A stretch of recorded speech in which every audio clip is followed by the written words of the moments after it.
Namo tassa bhagavato arahato sama sambuddhassa. Namo tassa bhagavato arahato sama sambuddhassa. Namo tassa bhagavato arahato sama sambuddhassa. Attahi attano natho kohi natho parusya attanahi sudhanti na natang labhati dulabhanti. Bhikkhu Sangha yang saya muliakan, saudara-saudara, pada hari ini kita boleh merasa berbahagia oleh karena dengan segala macam suka duka kita telah menyelesaikan tahun 1989. Hari ini kita memasuki tahun yang baru dan juga dekade yang baru, 1990. Saudara-saudara, sudah lazimnya peristiwa tutup tahun dan peristiwa kita memasuki tahun baru kita jadikan sebagai satu tonggak yang selayaknya pada kesempatan ini, pada saat yang seperti ini, kita berusaha untuk menengok ke belakang dan kemudian sekaligus menatap ke depan.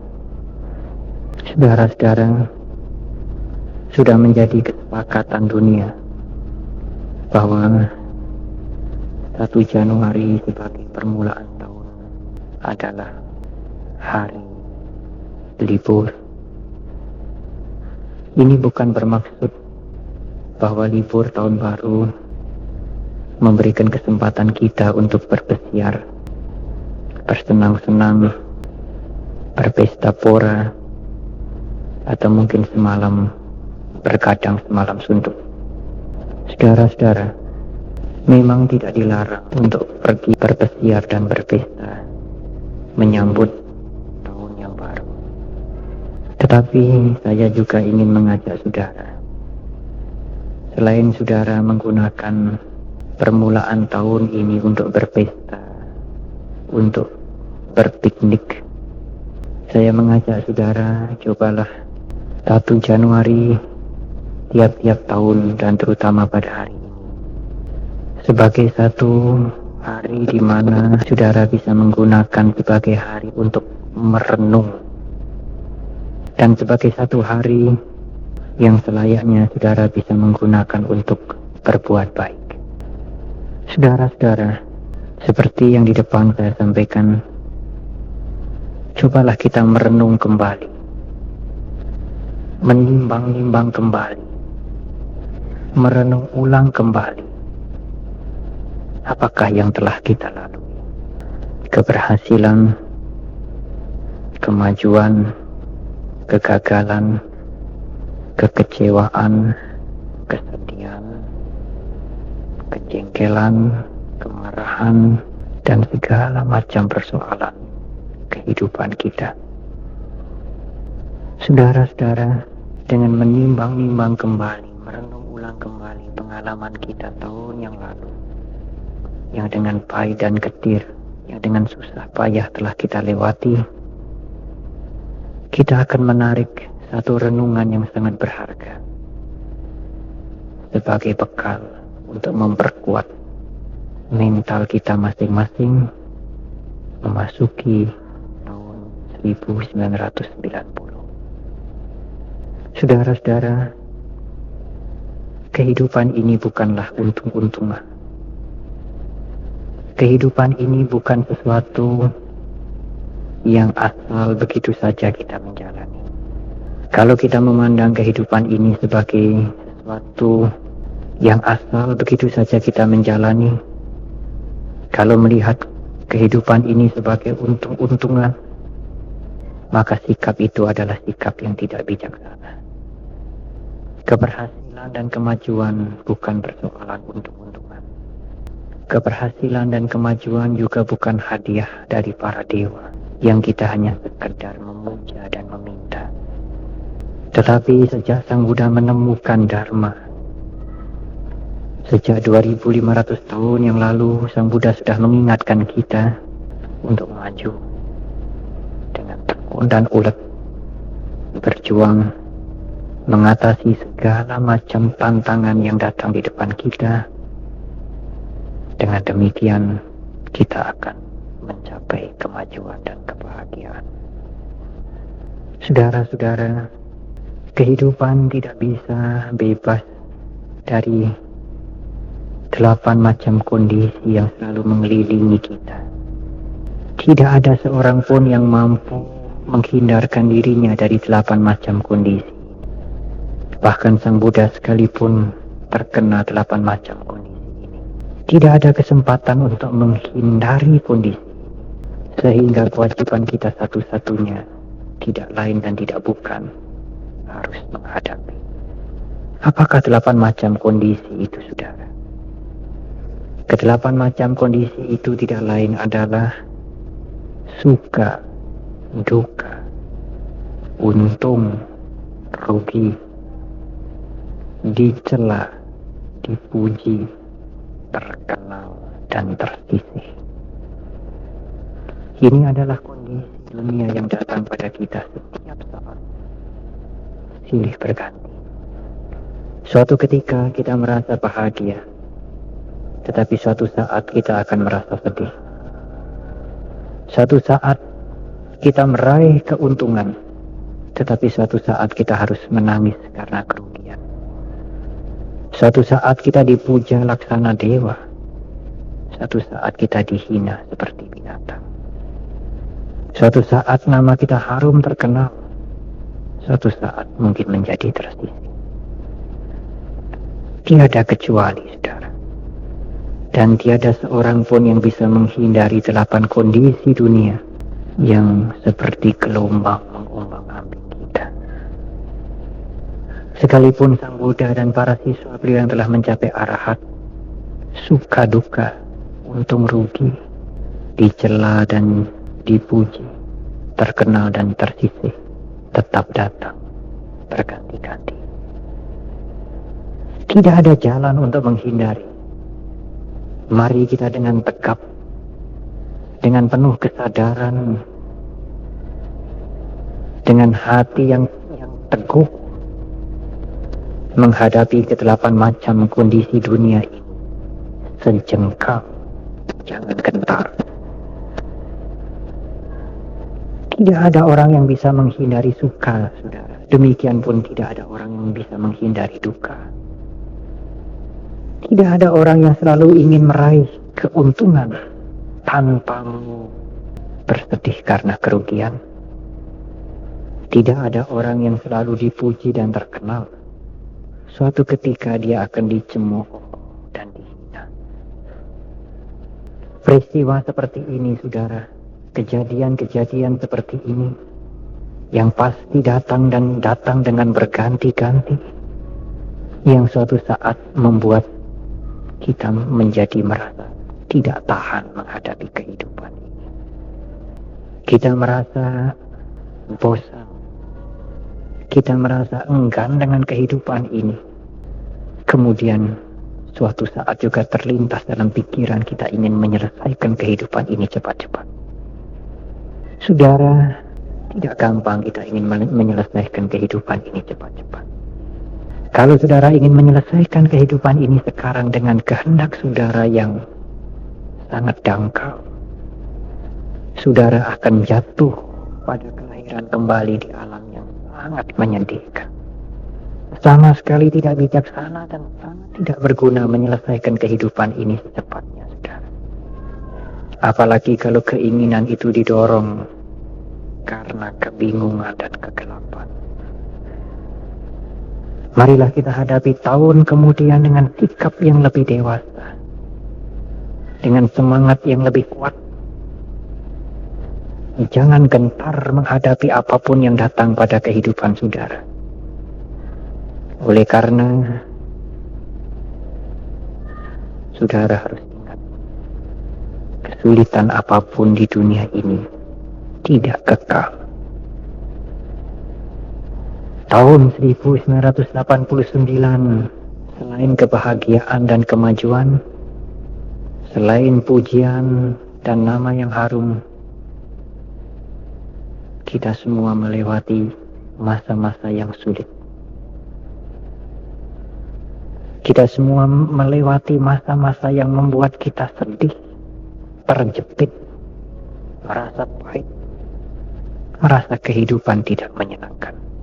Tetapi toh, itu pun lewat, saudara. Pada hari ini saudara masih bisa melakukan penghormatan kepada Tri Ratna dengan badan yang sehat, dengan pikiran yang jernih, datang ke wihara ini. Apa yang pernah saudara alami akhirnya lewat. Tapi dia akan datang kembali pada tahun kemudian. Dia akan datang berkali-kali pada tahun yang akan datang. Dan kita harus menghadapi kembali. Inilah kehidupan, saudara. Inilah kehidupan. Adik-adik yang mungkin masih berusia 18 tahun, 19 tahun, 20, sampai mungkin 23, 24. Sulit membayangkan kehidupan ini secara utuh. Tapi kalau usia saudara makin bertambah, keinginan dan persoalan makin menjadi banyak, saudara kemudian akan melihat kehidupan ini sebagai satu kehidupan yang utuh. Suatu saat kehidupan ini menjadi kejam. Suatu saat kehidupan ini seolah-olah tidak mengenal belas kasihan kepada kita yang sudah sengsara, yang sudah mengalami problem silih berganti tiada habis-habisnya. Tetapi suatu saat sudah merasakan mungkin kehidupan ini begitu jinak, begitu penuh dengan kasih sayang, memberikan keuntungan, memberikan kemakmuran, memberikan kemudahan, memberikan kehormatan, memberikan pujian. Sang Buddha sebagai seseorang yang telah sadar, saudara, dengan seolah-olah membawa sebatang pisau yang sangat tajam sekali dan membedah persoalan kehidupan itu, kemudian menyatakan kepada kita bahwa apapun yang datang kepada kita, tidak ada yang kekal. Persoalan datang, muncul, bertahan, kemudian lenyap. Berganti dengan keberhasilan, kesuksesan, datang, bertahan, lenyap kembali.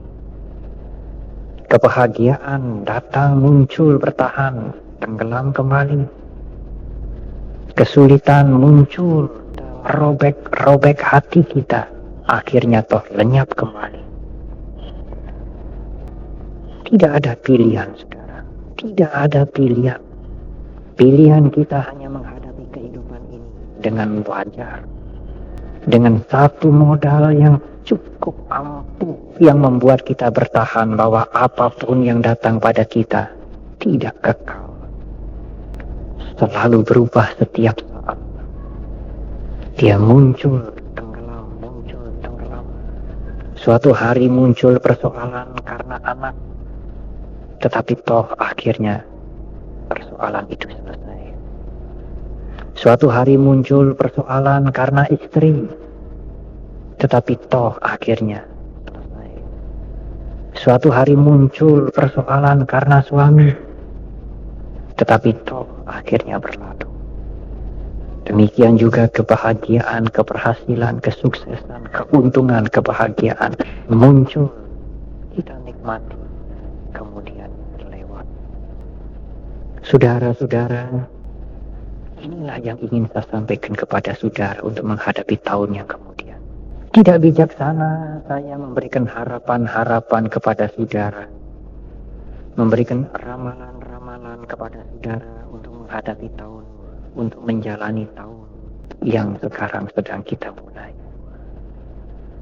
Tidak bijaksana saya mengatakan bahwa tahun depan penuh dengan kebahagiaan. Tetapi juga tidak bijaksana saya mengatakan tahun depan penuh dengan kesengsaraan. Tidak bijaksana saya mengatakan bahwa tahun depan adalah tahun kuda. Tahun yang penuh dengan keberhasilan dan kemajuan. Tetapi juga tidak bijaksana saya mengatakan tahun depan, tahun di mana saudara harus memeras keringat, memeras otak yang lebih keras karena tahun penuh dengan kesengsaraan. Tetapi sangat bijaksana saudara kalau kita melihat tahun depan sebagai satu tantangan kehidupan yang harus kita hadapi, yang timbul dan tenggelam silih berganti, tiada henti-hentinya. Suatu saat mungkin saudara perlu menangis, saudara boleh menangis. Itulah kehidupan. Tetapi persoalan itu akan selesai. Apapun yang terjadi, persoalan itu akan lewat. Suatu saat mungkin saudara akan bersedih, tetapi meskipun lama atau sebentar, kesedihan itu toh akhirnya akan lewat. Jangan kita menjadi menyerah dengan kesulitan. Jangan kita menjadi menyerah dengan kebosanan, saudara. Jangan kita menjadi menyerah karena sesuatu yang menjengkelkan kita.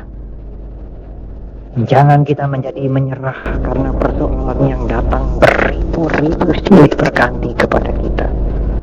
Mari kita hadapi dengan tegar, oleh karena semuanya itu tidak kekal. Inilah satu sinar yang sangat terang yang dipancarkan oleh Dharma, yang membuat pikiran kita kemudian tergugah. Sadar, mengapa saya harus bersedih? Mengapa saya harus meratapi kehidupan ini? Kehidupan ini hanyalah seperti gelombang yang timbul, tenggelam, timbul kembali, tenggelam kembali, timbul kembali, tenggelam kembali, timbul kembali, tenggelam kembali. Tidak akan selesai-selesainya. Saudara-saudara, suatu saat di dalam menghadapi suka duka kehidupan ini, kita memerlukan guru. Kita memerlukan pembimbing, bahkan kita memerlukan pelindung. Ada yang pergi ke gua-gua, ke tempat-tempat yang keramat, ke gunung-gunung, ke pohon-pohon besar, oleh karena mereka percaya tempat-tempat itu akan memberikan kekuatan dan perlindungan. Saudara-saudara, memang kita memerlukan guru dan kita mempunyai guru. Memang kita percaya dan kita telah sepakat bahwa Sang Buddha adalah guru besar kita. Pada suatu saat kalau saudara mengalami persoalan dan kesulitan, saudara datang ke wihara, bertemu dengan para biku dan memohon nasihat, memohon petunjuk. Tapi saudara, para biku dan Sang Buddha hanya bisa membantu membangkitkan semangat saudara, mendorong saudara, berikan sugesti kepada saudara. Kami para biku dan sekalipun Sang Buddha tidak bisa melindungi saudara langsung dari segala macam persoalan yang datang pada saudara. Kemudian siapakah sesungguhnya pelindung kita yang paling baik?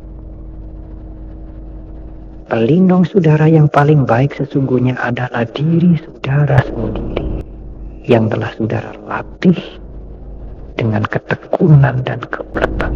Kalau saya mau melatih diri saya sendiri dengan ketekunan dan keuletan, maka diri saya ini akan mampu menghadapi persoalan itu dan melindungi diri saya sendiri setiap saat. Itu adalah pelindung yang paling baik. Itu adalah pelindung yang utama. Jangan mencari perlindungan ke tempat yang lain. Sang Buddha dan para biku tidak menjanjikan perlindungan untuk saudara. tetapi memberikan jalan dengan terang dan jelas bagaimana saudara membangun perlindungan untuk melindungi diri saudara sendiri. Seandainya suatu saat saudara mungkin berpikir, rumah ini adalah pelindungku yang melindungi dari panas dan dingin. Apakah benar saudara? Memang yang melindungi dari panas dan dingin, dari hujan dan angin adalah rumah ini. Tetapi siapakah sesungguhnya yang melindungi saya? Sesungguhnya yang melindungi saya adalah bukan rumah ini, tetapi yang melindungi saya sesungguhnya adalah saya. Kalau saya tidak berusaha dengan penuh ketekunan, dengan perjuangan yang tiada mengenal lelah, menabung dengan tekun dan ulet untuk membangun rumah ini, tidak mungkin ada rumah yang melindungi saya. Jadi kalau sekarang sampai ada rumah yang melindungi saya, maka perbuatan saya membangun rumah, itulah yang melindungi saya. Hal ini mungkin sulit untuk diterima, saudara. Apalagi kalau saudara di dalam kesulitan dan persoalan. Betapa sulitnya merasa, betapa sulitnya mengerti bahwa saya harus melindungi diri saya sendiri. Tetapi tidak ada jalan lain. Orang lain hanya bisa menghibur, memberikan harapan, memberikan dorongan, memberikan nasihat. Kalau saudara tidak bersedia mencerna nasihat, tidak ada orang lain yang bisa melindungi saudara. Di dalam nama pada mengatakan atau tidak suci bukan karena orang lain, suci atau tidak suci karena perbuatan. Menjadi dihormati atau menjadi dikenal bukan karena keturunan, tetapi karena perbuatan. Kotor dan bersih bukan karena lisan, bukan karena keturunan, tetapi karena perbuatan. Inilah tantangan kita. Saya hanya ingin membekali saudara, jangan berhenti. Menghadapi apapun, ingatlah bahwa segala sesuatu. Apalagi kalau secara terpaling 45 tahun yang lalu, bermacam-macam kesulitan yang saudara alami, akhirnya hari ini kesulitan itu telah lewat.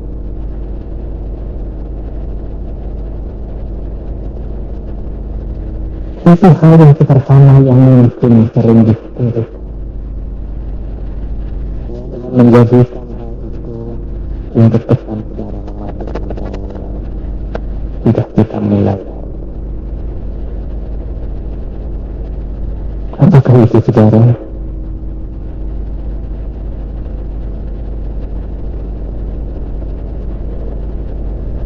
Berusahalah untuk melupakan hal-hal yang tidak baik. Berusahalah untuk melupakan kebencian, kejengkelan, kemarahan, dendam, dan segala macam. Ini adalah sesuatu yang sangat sederhana, tetapi sesuatu yang sangat menolong.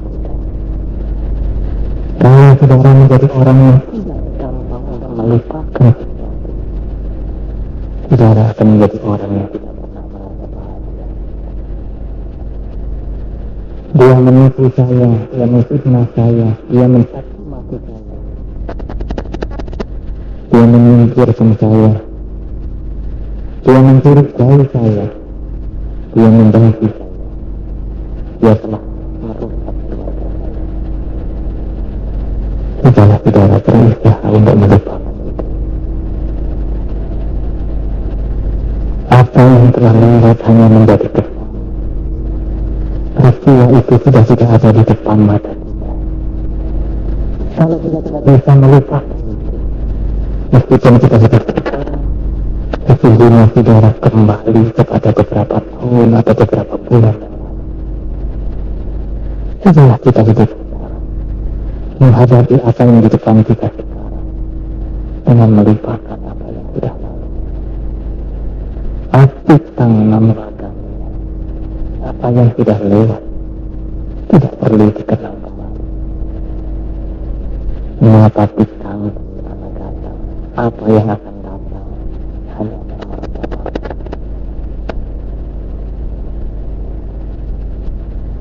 Kita lupa melupakan semua orang siapapun yang mungkin pernah menjadi catatan sejarah karena pernah melukai. Saya pernah memberikan ceramah melalui televisi. Janganlah secara jadikan pikiran sejarah ini seperti buku telepon, atau yang sekarang bisa jumpai dari buku telepon. Buku telepon yang tebal itu hanya berisi nama. Janganlah sekarang membuat itu merusak keluarga saya. Itu memfitnah saya. Itu membenci saya. Itu pikiran itu yang tidak akan membuat saudara bahagia. Pikiran itu yang akan merasakan saudara sendiri dan membuat kehidupan ini menjadi hilang. Seolah-olah kehidupan ini